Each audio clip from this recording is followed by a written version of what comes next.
My brother removed my wife's autopsy report from the hospital, hid it for 6 months, and nearly cost my 11-year-old daughter her life. Most people who hear that story expect me to say I exploded, that I screamed, threatened, made a scene. But the truth is, when I finally walked into Daniel's office and told him exactly what I knew, I did it very quietly.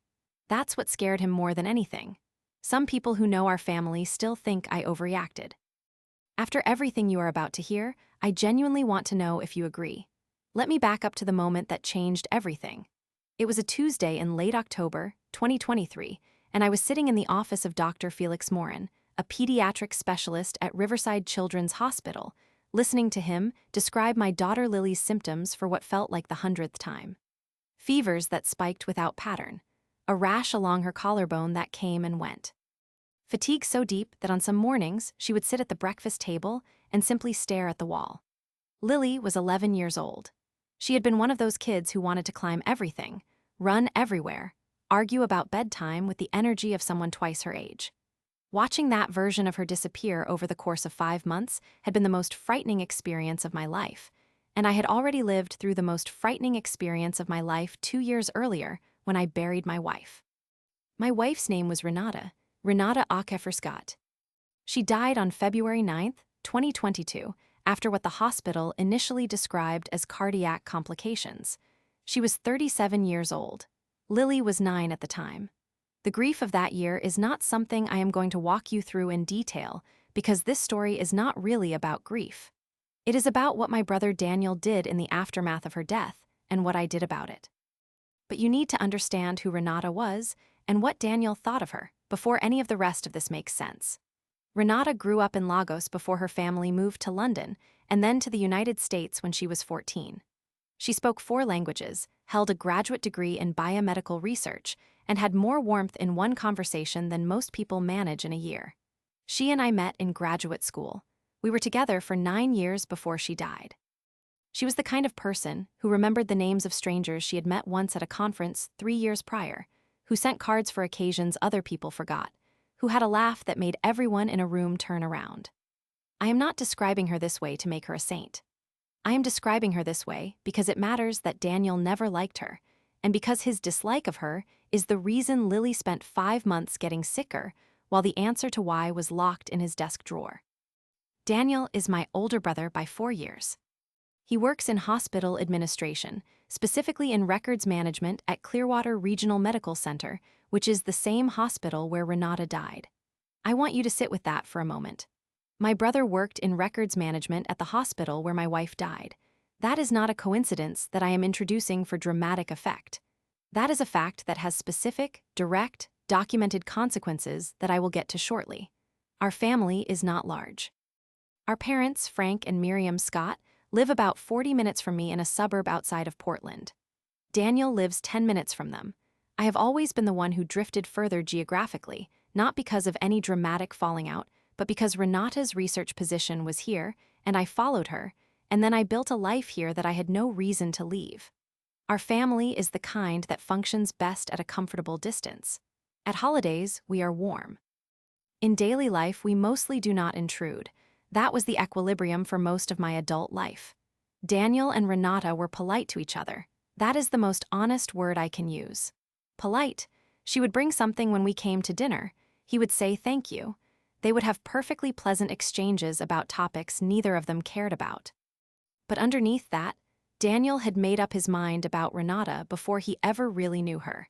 And I think if you asked him, he would say that his problem was never with her personally. He would say something about how he worried I was making decisions too fast, or how he thought I was giving up opportunities to follow someone else's path. He would frame it as concern for me. That is how he has always operated. What it actually was, stripped of the framing, was that Daniel had a vision of what my life was supposed to look like, and Renata did not fit that vision. The woman he had imagined for me was someone from closer to home, someone whose family his wife could compare notes with at Easter, someone whose trajectory moved in a direction he recognized. Renata was none of those things, and so he never fully accepted her, and after she died, I believe that old feeling took on a shape that I still have trouble naming.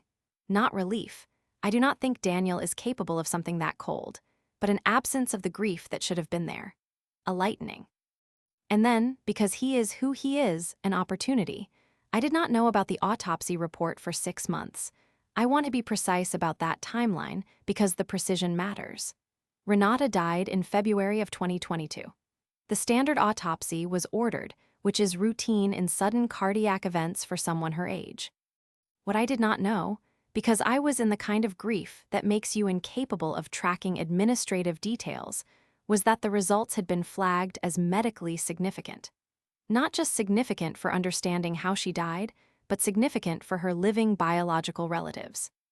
Her daughter, there was a genetic marker, a hereditary condition that, depending on inheritance pattern, could affect Lily. The medical examiner's office tried to reach me through the hospital. I found out later that they had sent correspondence to Renata's file, and that correspondence had been routed through the records department. Daniel's department. By the time I understood what had happened, there were 3 separate attempts to notify me that had simply never reached me. The letters existed. The file entries existed. None of them had been forwarded. I am not going to tell you that I understood all of this in one clean moment of revelation, because that is not how it happened. What happened is that a woman named Dr. Ingrid Solis, the county medical examiner who had processed Renata's case, tracked down my personal cell phone number through a colleague and called me directly on a Wednesday morning in early November of 2023. Lily had been sick for 5 months by then. Dr. Solis told me that she had been trying to reach me, that the autopsy had identified a hereditary connective tissue disorder, and that my daughter needed genetic testing as soon as possible. I remember standing in my kitchen holding the phone and not speaking for a moment that felt much longer than it was. Then I asked Dr. Solis how long she had been attempting to reach me. She told me. I asked her to send me documentation of every attempt. She agreed, and she did so within the hour. That afternoon, I called my attorney, a woman named Caroline Fung, who had handled my estate planning after Renata's death, and who I had, for reasons I will explain, been quietly consulting about other matters for several months before that phone call. I told Caroline what Dr. Solis had told me. I told her about the documentation. Caroline did not say much. She is not the kind of attorney who fills silence with words. What she did say, very evenly, was that I should not contact Daniel yet, that I should let her make some calls first. I want to explain who I am, professionally, because it matters to the story, but probably not in the way you might expect. I am not a secret millionaire. I am not hiding a business empire in a spreadsheet somewhere. What I am is a forensic document analyst. I have worked in that capacity for 11 years, first as a consultant for a regional law firm, and then independently, building a practice that now supports myself and 2 part-time staff. I review documents for authenticity, chain of custody, alteration, and procedural compliance. I have testified in court. I know what a proper records trail looks like, and I know what a broken one looks like, and I know exactly what questions to ask when something has been interrupted. My profession is relevant because of what it meant for my ability to understand what Daniel had done and to document it. It is also relevant because of a decision I made 13 months before that phone call from Dr. Solis, a decision that Daniel did not know about, and that would matter enormously later. In October of 2022, 8 months after Renata's death, I established a dedicated education trust for Lily with a financial advisor named Howard Tan, who had managed Renata's retirement portfolio, and who came highly recommended by her research institute's HR department. The trust was seeded primarily with Renata's life insurance proceeds and a portion of her investment accounts. I did this quietly and with deliberate legal structure, with Caroline's guidance, because I had begun to notice things. Small things at first. The way Daniel asked questions about Renata's assets at her memorial reception, the kind of questions that did not feel like grief. The way my mother mentioned, more than once, that it was a shame so much would now just sit there. The way a conversation at Thanksgiving of 2022 turned, briefly and uncomfortably, toward what I was planning to do with the house. I am not saying my family is mercenary. I am saying that money does things to people, and grief does things to people, and the combination can produce behavior that surprises you. I had a daughter to protect. I made the trust, I put Caroline on retainer, and I kept both of those facts to myself. Howard estimated the trust at just over $230,000 at the time of its establishment, with a growth structure that would continue to build until Lily reached adulthood. It was not a fortune. It was a foundation. Something that would be there regardless of what happened to me, regardless of what choices anyone else in my family made. Lily would have resources. That was the only thing I could control. I did not tell Daniel about the trust. I did not tell my parents. When my mother asked about Renata's accounts at Christmas of 2022, I told her that everything was being managed through the estate process, which was technically true and also not an answer. She pulled her reading glasses off and looked at me in that way she has, like she is deciding whether to push. She decided not to. I refilled her coffee and changed the subject, and that evening I sent Caroline a message confirming that the trust documentation was properly sealed. The months between Renata's death and the call from Dr. Solis were not months of passive grief for me. I want to be clear about that. I was in grief, certainly. There is no frame I can offer in which losing Renata at 37 was anything other than devastating. But I also had an 11-year-old daughter to raise alone, a professional practice to maintain, and a growing unease about certain people in my orbit that I had no solid evidence for yet. I kept working. I kept Lily in her routine. I kept paying attention.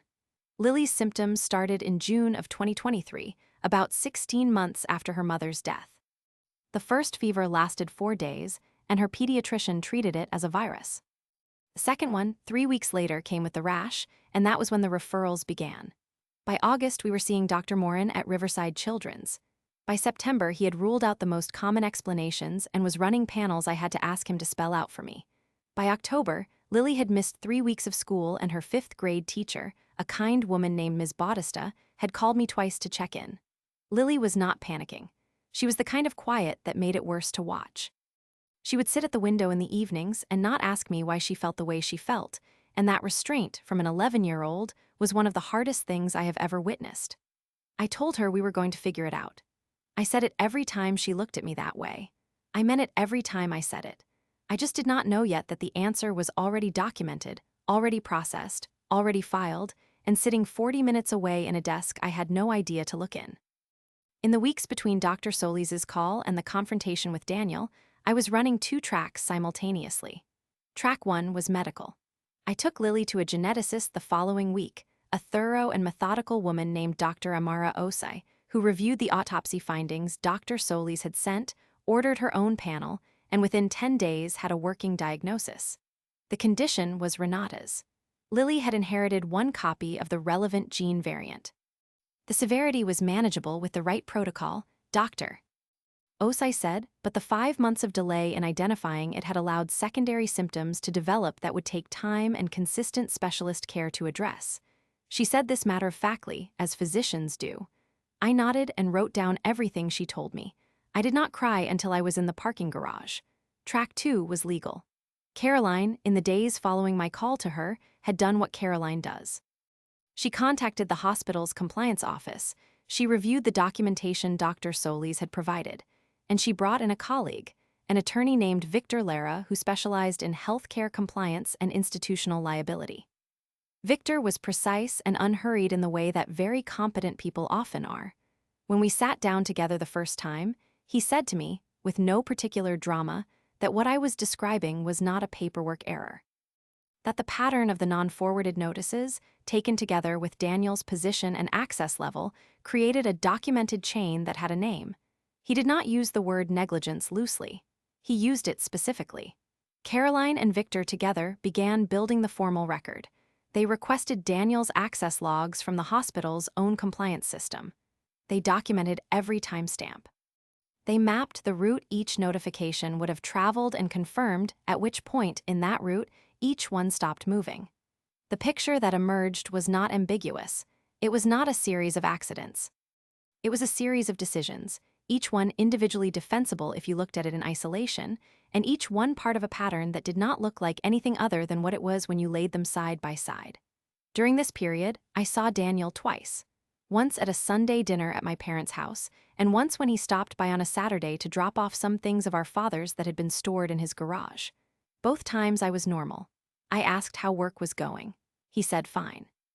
I talked to my mother about Lily's health situation in the general terms I had been using with everyone, describing it as a process of elimination that was ongoing. Daniel listened to this with an expression I would describe as careful. Not guilty, not anxious. Careful.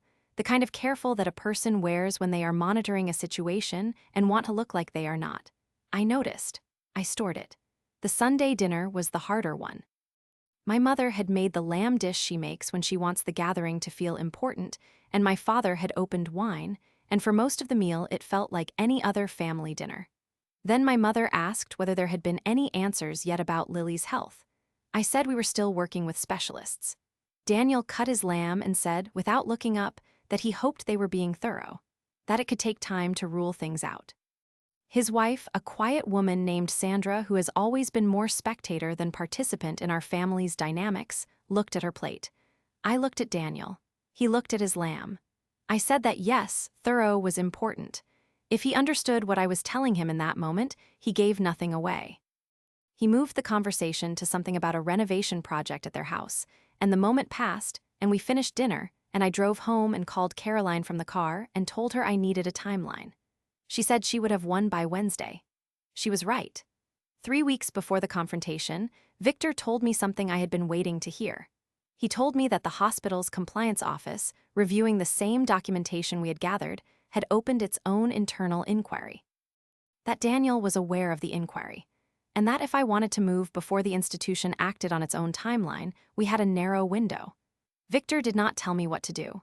He laid out the options and the implications of each one, the way a good attorney does, and he let me sit with it. I sat with it for exactly 1 evening. I thought about Lily, who by that point had started a daily medication regimen that Dr. Ose expected her to need for at least 2 years. I thought about the parking garage. I thought about the letters that had been sent and stopped and never reached me while my daughter's symptoms were building in the background like a slow tide. I thought about Daniel at dinner, looking at his lamb. I called Caroline the next morning and told her I was ready. She asked if I was sure. I told her I was. She said she would arrange the meeting. I want you to understand something about the way I went into that room. I did not go in angry.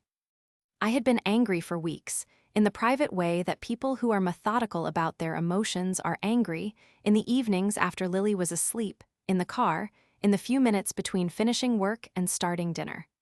I had processed the anger until it was something else.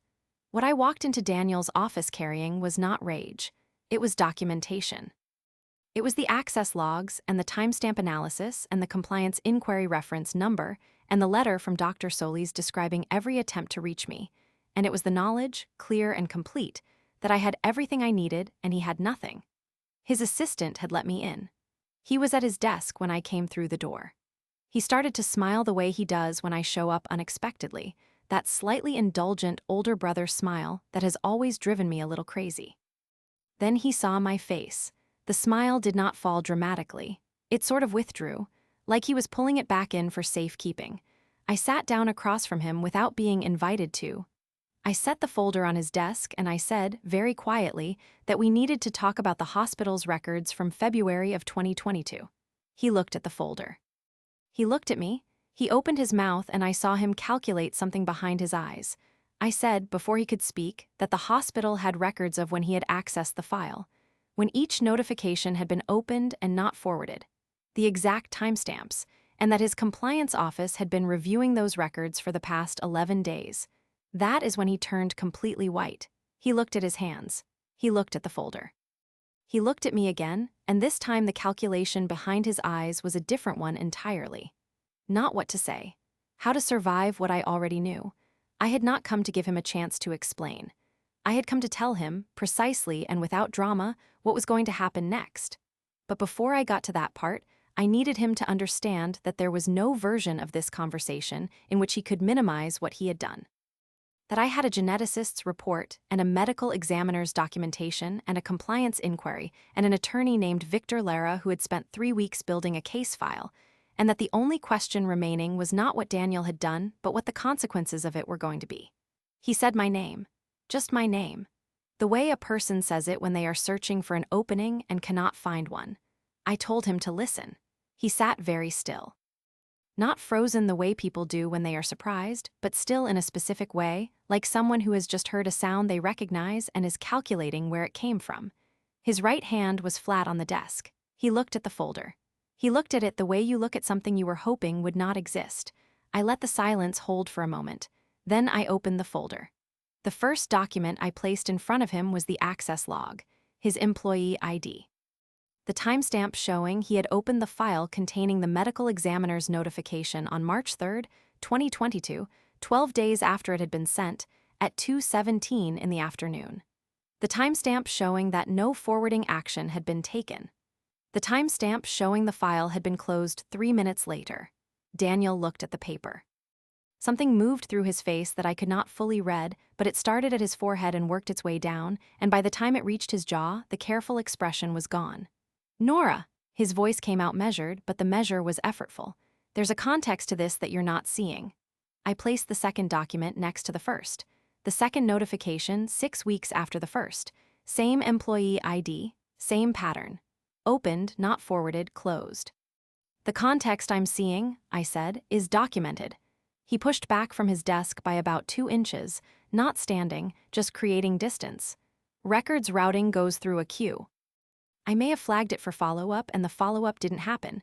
That is an administrative failure, not Daniel. I kept my voice level. There are 3 of them, 3 separate notifications over 4 months, all 3 open from your credentials.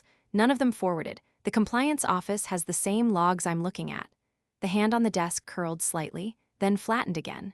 You went to compliance. Caroline did. He opened his mouth and closed it again. Then he turned his chair very slightly to the right, as if looking for something in the middle distance that might help him, and found nothing there.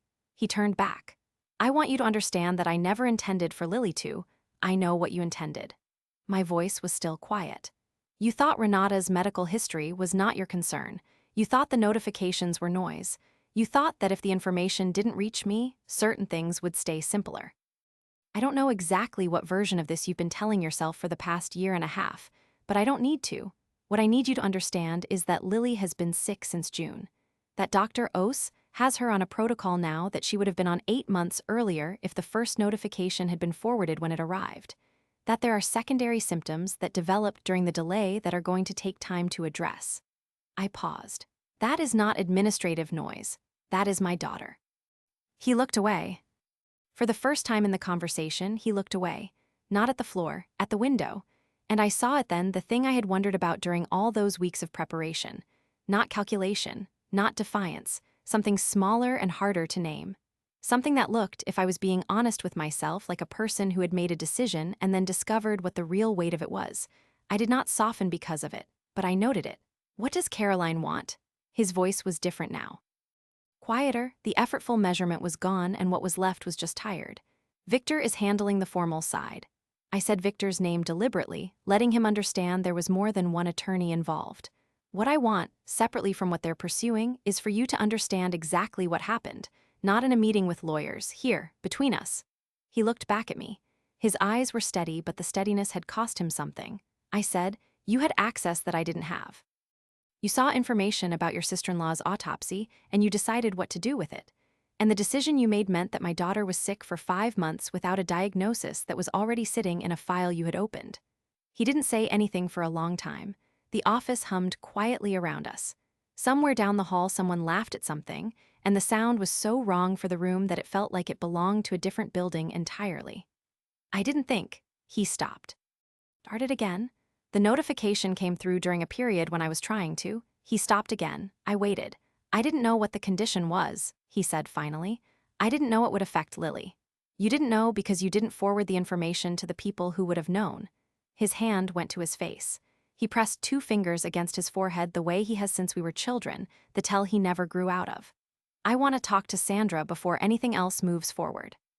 Victor will be in contact with whoever you want to involve. I closed the folder and picked it up. The compliance inquiry is already open, Daniel. That part is out of both our hands. What I needed to do was make sure you heard it from me first, that you understood what the investigation is going to find and why. I stood up. He did not stand with me. He stayed in the chair with his hand against his forehead and looked at the empty desk in front of him where the documents had been. At the door, I turned back once. He was still in the same position. I said, Lily asks about you sometimes. She doesn't know any of this. I want you to think about what that means. I walked out through the office and past his assistant and out into the parking lot, and I sat in my car for a few minutes before I drove anywhere. My hands were steady on the wheel. I did not feel triumphant. I felt finished. in the way that something feels when it has been sitting unresolved in your chest for a long time and has finally been put down somewhere. I drove home and made dinner. Lily asked what we were having, and I said pasta, and she said good because she had been wanting pasta. And I stood at the stove and listened to her tell me about something that had happened at school with her friend Deja, and I watched the water come to a boil, and that was the most ordinary evening I had experienced in longer than I could clearly remember. 3 days after I met with Daniel, the compliance inquiry at Clearwater Regional formally escalated. Victor called me to let me know. The hospital's own internal review had reached the same conclusion that our documentation had mapped. The pattern of non-forwarded notifications from Daniel's credentials could not be attributed to a routine queue failure.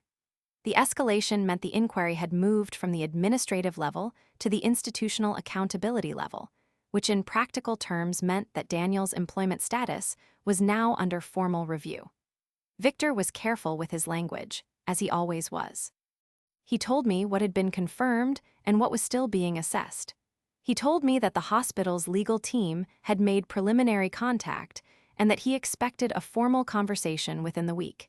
He asked if I wanted to discuss settlement parameters before that conversation happened. I told him yes. We met in Victor's office 2 days later, which was on the 14th floor of a building downtown with windows that faced west, and caught the afternoon light in a way that made everything feel slightly more serious than it might otherwise. Caroline was there. Howard Tan joined by phone for the portion of the conversation that touched on Lily's trust and the medical cost projections.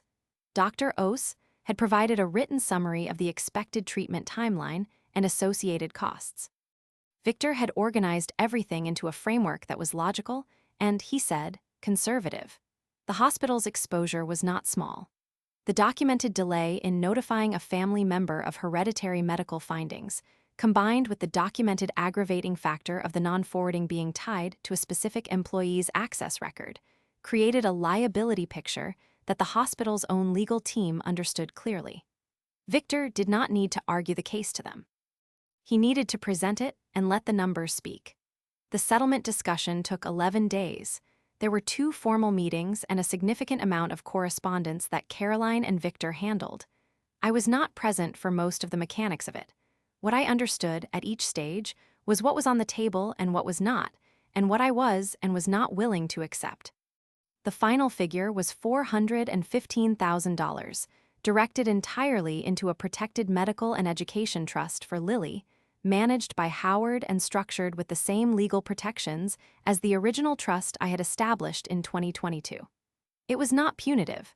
It was functional. It covered Dr. Osai's projected treatment costs with room to grow, added a meaningful layer to Lily's educational foundation, and created a documented institutional acknowledgement that the delay had occurred and that it had caused harm. I want to be precise about something. The settlement was not the point. I know that is easy to say after the fact, and I know how it sounds, but the settlement was the mechanism through which Lily's care was protected and through which the institution formally acknowledged what had happened. The point was that Lily would have what she needed. The point was that nobody in a records department would look at a notification about a child's health and make a personal calculation about whether to forward it. The settlement was the shape that justice took in this particular situation. It was not revenge. It was structure. Daniel's formal employment review concluded 3 weeks after the compliance escalation. He was placed on administrative leave pending the review's outcome, and when the outcome came, it was a termination. The hospital framed it in the language that institutions use for these things, citing a pattern of procedural noncompliance. But the people who worked with him knew what the investigation had found, because these things do not stay private within an organization, no matter how carefully the paperwork is worded. He had worked at Clearwater Regional for 14 years. He left with the terms of his separation and without a reference that would carry him back into hospital administration. Victor had also sent a formal complaint to the state health department documenting the notification failure, which created a regulatory record independent of the hospital's internal process. That record exists. It will exist for as long as records are maintained. That matters to me in a way that is hard to articulate precisely, but the closest I can come is this. What happened to Lily deserved to be documented somewhere that Daniel could not access and could not close. My mother called me 4 days after Daniel's termination. She did not call me angry. She called me the way she calls when she is trying to understand something that has already happened and cannot be changed. She asked me if I had known this was going to end the way it did when I walked into his office. I told her that I had known the inquiry was already open before I went to see him, that I had gone to speak to him personally, because I thought he deserved to hear it from me first rather than through institutional process. She was quiet for a moment. He told me he wasn't sure what he was thinking, she said. Her voice had that quality it gets when she is choosing words carefully, that he kept thinking it wasn't relevant, that he'd deal with it later. Later became 5 months, I said. Lily was getting sicker for 5 months. Another silence. Then, I know. She did not try to defend him after that. She asked about Lily.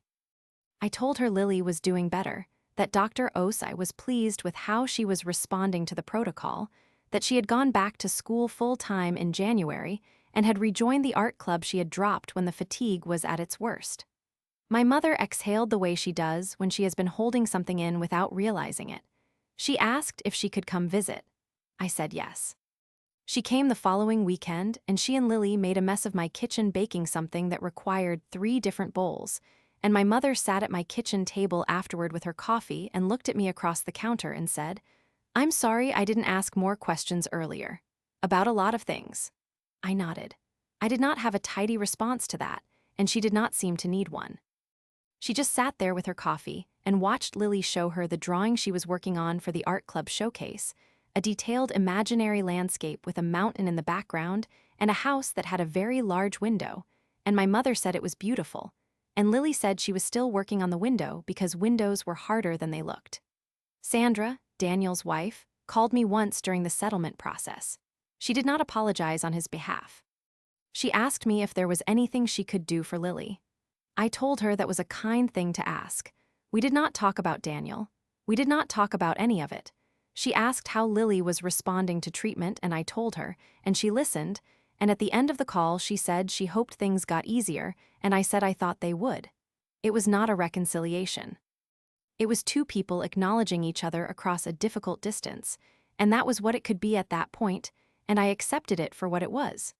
Daniel and I have not spoken directly since the day I sat across from him in his office. I do not know exactly what his days look like now. I know he is not working in hospital administration. I know from my mother that he and Sandra are still together, which surprised me slightly, but people have their own calculations to make inside their own marriages, and that one is not mine. I have not tried to reach him, and he has not tried to reach me. There may come a time when that changes. There may not. I am not holding the door open or closing it. I am living in the present tense, which is something grief teaches you eventually, whether you want to learn it or not. Lily turned 12 in February. She wore a yellow sweater to her own birthday dinner at a restaurant she had picked specifically because it had a pasta dish she had been thinking about for 3 months, which tells you everything you need to know about her. She has her mother's focus and her mother's ability to decide what she wants and wait patiently for the right moment to have it. Dr. Ose did Lily's 6-month check in March and told us the indicators were moving in the right direction across the board. Lily asked Dr. Osai what that meant in normal language, and Dr. Osai said it meant her body was cooperating, and Lily said good because she had a lot of plans. Dr. Osai laughed. So did I? The trust Howard manages for Lily now sits at just over $650,000 between the original fund and the settlement. Lily will not have access to it until she is an adult. She does not know the full number. What she knows is that her future is taken care of, that her mother made sure of it before she died, and that I have made sure of it since. That is the only version of this story I have told her, and I believe it is the true version. The rest is adult business. She is 12. She has a yellow sweater and a drawing of a mountain and a window she is still working on getting right. I am still a forensic document analyst. I work from home 3 days a week and from my downtown office the other 2. My practice is healthy. I have 2 excellent part-time staff and enough work to keep us all occupied and enough margin to turn down the work that doesn't interest me, which is a position I did not take for granted a single day in the year I spent building it into something solid while also being the only parent my daughter had. I mention this not to perform modesty or its opposite, but because it is important to me that you understand that I was not waiting to be saved. I was building the thing that would do the saving, the whole time, quietly, while the people around me made their decisions and I made mine. There is one more thing I want to tell you, and it is the smallest thing in the story, but somehow the one I come back to most often. The night after I sat in Daniel's office, after Lily was asleep, I went to the kitchen and I stood at the window for a while looking out at nothing in particular. I thought about Renata. I thought about the fact that a record of her existed in a hospital file, something she had never known about herself in the years she was alive, something her body carried without announcement, and that the same record was now helping our daughter get better. I thought about the way information travels, the paths it takes, the places it stops, and the places it continues. I thought about how many things Renata did not know she was giving Lily, and how many she knew exactly. I made a cup of tea. I went back to bed. In the morning, Lily came downstairs and said she was hungry, and I said there was cereal, and she said cereal was fine, and we sat at the kitchen table together in the early morning light and did not talk about anything important, and that was the most important thing I can think of to tell you. So here is what I want to know. When I walked into Daniel's office and laid those documents on his desk, some people who know our family say I should have let the compliance process run without the personal confrontation. That going to see him myself was unnecessary. That it served my needs more than Lily's. Maybe they're right. Maybe it was something I needed to do for myself as much as for any practical reason. I am not entirely sure I know the answer to that question. What do you think? Did I go too far? Or not far enough? Tell me in the comments.